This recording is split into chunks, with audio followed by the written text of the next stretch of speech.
Well, hello from sunny and hot Boston. A lot of people have asked me, what could possibly be on my bucket list? And, I've been fortunate. I've seen so much of the world, seen some amazing animals, but just very close to the top of my list is swimming and getting in the water with basking sharks. Now, basking sharks, what a cool name. It really is. It was given to them in 1765 because when they feed, they're oftentimes floating on the surface, drifting, and it looks like they're basking in the sun or just relaxing. But their Latin name, Chetorhinus, it actually means, it's not very flattering, it means sea monster with a big nose. And they do have a big nose, and it protrudes right out. And so I guess that's okay, it's descriptive enough.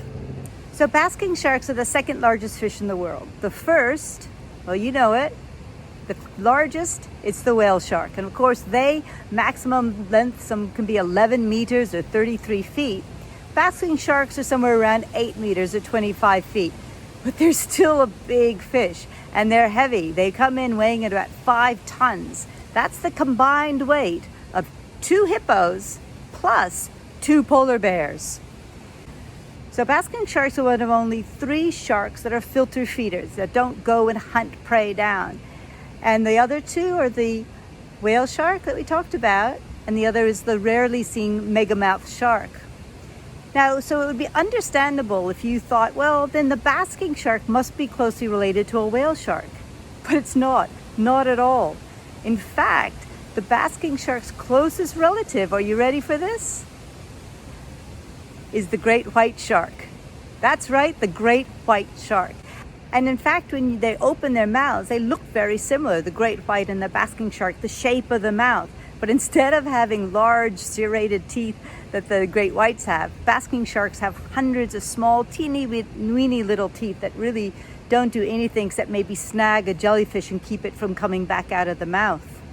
So basking sharks feed by opening the mouth wide and just swimming at a constant, steady pace through the water, filtering the water through their gill rakers, and then every once in a while, when they get enough food, they close their mouth and they swallow what they have collected.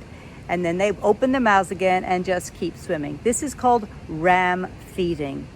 So life is simple for a basking shark. It doesn't do much. It's not like a great white that has to figure out how to track their prey or a clever way to get them, to catch them and kill them.